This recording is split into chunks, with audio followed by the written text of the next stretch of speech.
ഇവരൊക്കെ നമുക്ക് സ്മരിക്കും. ഇവരെല്ലാം നമ്മൾ എഴുതി തന്നു. ഇവരൊന്നുമല്ല. സിനിമ എന്ന് പറഞ്ഞാൽ അതൊന്നും അല്ല.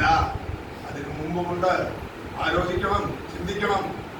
സ്വയംവരത്തിന് കേരളത്തിൽ അവാർഡ് കിട്ടാതെ പോയപ്പോൾ അന്നിറങ്ങിയ ഒരു മനോഹരമായ ചിത്രത്തിനാണ് ഇവിടുത്തെ റീജിയണൽ കമ്മിറ്റി അവാർഡ് കൊടുത്ത പടുതിയില്ലാത്ത വീട്. കാണുന്നും പടുതിയില്ലാത്ത വീട്. ഒരു മോശവുമല്ല സിനിമ, ഒരു മോശവുമല്ല. മനോഹരമായ സിനിമയാണ് പടുതിയില്ലാത്ത വീട്. ഒരു സംശയവും വേണ്ട കാര്യത്തിൽ. പക്ഷേ നമുക്ക് പുച്ഛിച്ചു തള്ളാനൊരു സിനിമ പടുതിയില്ലാത്ത വീടിന് അവാർഡ് കൊടുക്കും.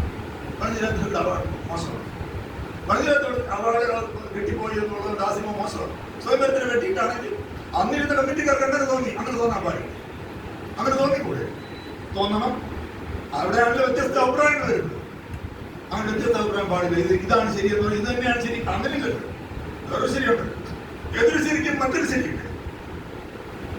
നിങ്ങളുടെ ശരി നിങ്ങൾക്ക് ശരി, എന്റെ ശരി എനിക്ക് ശരി. അങ്ങനെ ഒരു ശരി. അന്നത്തെ കമ്മിറ്റിക്ക് തോന്നി ഇതാണ് നല്ല സുപ്രഭാതം പോലുള്ള മനോഹരമായ ഗാനങ്ങളുള്ള പടുതിയില്ലാത്ത വീട്, അതിസുന്ദരമായ ഫോട്ടോഗ്രാഫി, സുന്ദരമായ ഗാനങ്ങൾ, സുന്ദരമായ അഭിനയം, പാറപ്പുറത്തിന്റെ മികച്ച നോവൽ നല്ലതാണെന്ന് തോന്നി.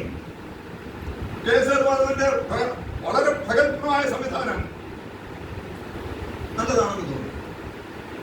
സ്വതന്ത്രത്തിന് അവാർഡ്, അത് കേന്ദ്രത്തിന് അവാർഡ് കിട്ടിയതുകൊണ്ട് ഏറ്റവും വലിയ ഇതാണ്. അങ്ങനെയല്ലോ. ഞാൻ സ്വയംവരത്തിനെ എഴുതി പറയല്ല. സ്വയംവരം അതിമനോഹരമായ സിനിമയാണെന്ന് യാതൊരു സംശയവും വേണ്ട. ഒരു സംശയം വേണ്ട. മലയാള സിനിമയ്ക്ക് നവവ്യാകരണം സൃഷ്ടിച്ചതാണ് സ്വയംവരം എന്നുള്ളതിനും എനിക്ക് തർക്കമില്ല. അതിനുള്ള നേരത്തെ പറയുന്നത് ന്യൂസ് പേപ്പർ ബോയ് അങ്ങനെ ഉണ്ടായിരുന്നു. ന്യൂസ് പേപ്പർ ബോയ് എന്ന് പറഞ്ഞാൽ പാട്ടില്ലായിരുന്നു എന്നുള്ളതുകൊണ്ടാണ് ന്യൂസ് പേപ്പർ ബോയ് നവസിനിമയായിട്ട് പറയുന്നത്. ന്യൂസ് പേപ്പർ ബോയിൽ പാട്ടില്ലാതെ പോയെങ്കിൽ അത് എടുത്തവന്റെ കാശില്ലാത്തവന് ചെയ്തെന്നുള്ളത്. എടുത്തവൻ എന്ന് റെക്കോർഡ് പൈസ ഇല്ല, അതുകൊണ്ടാണ് പാട്ട് പാടുന്നത്. ഇതാണ് സത്യം, ഇതാണ് യാഥാർത്ഥ്യം. അതുകൊണ്ട് നവസിനിമയാണ്. യാഥാർത്ഥ്യം അതാണ്. അന്ന് പാട്ടില്ലാതിരുന്ന ഒരു സിനിമ എന്നുള്ളതേ ഉള്ളൂ. നീലക്കുയിൽ അങ്ങനെയല്ല. നീലക്കുയിൽ പാട്ടുണ്ട്, എല്ലാം ഉണ്ട്. അത് വളരെ ശക്തമായ പ്രമേയം ഉണ്ടായിരുന്നു. ഇതുപോലല്ല ന്യൂസ് പേപ്പർ പോയി അങ്ങനെ ഒരു പാട്ടില്ലാത്തത് കൊണ്ടല്ല ഒരു സിനിമ ഒരു നവസിനിമ എന്ന് പറഞ്ഞ പാട്ടില്ലാത്തതുകൊണ്ട് മാത്രമല്ല. അങ്ങനെ ഒരു വ്യാഖ്യാനം വരരുത്. അത് ഇതിനകത്ത് അങ്ങനെ വന്നുപോയി. അത് ഹരിചേട്ടൻ അല്ലെ എല്ലാവരും പറയുന്നത് ഹരിചേട്ടൻ എഴുതി എന്നുള്ളതേ ഉള്ളൂ. അല്ല ഹരിചേട്ടന് മാത്രം ഒരു കണ്ടുപിടുത്തമൊന്നുമല്ല.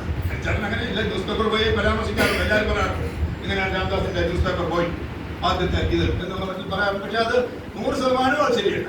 അതുകൊണ്ടാണ് രാംദാസിന് പിന്നീട് സിനിമ എടുക്കേണ്ടി വരാതെ എടുത്ത സിനിമ പൊളിയുകയും ചെയ്തു. അതുകൊണ്ട് അതിനെക്കുറിച്ച് വേണ്ട, നമ്മുടെ കഥകണ്ട.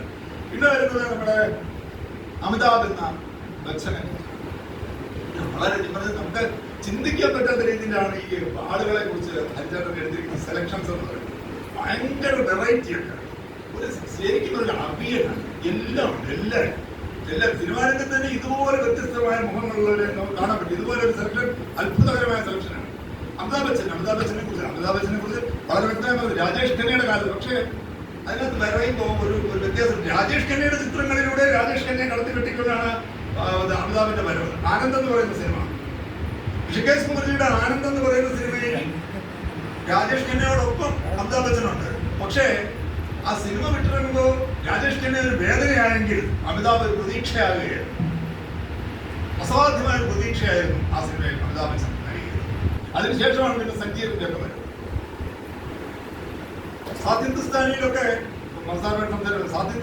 വരുമ്പോൾ ഒരു പയ്യനെന്നുള്ളതിൽ കവിഞ്ഞ് അപ്പുറത്തേക്കൊന്നുമില്ല. അങ്ങനെ ഒരു വലിയൊരു ഇതിലേക്കൊന്നും പോകുന്നു.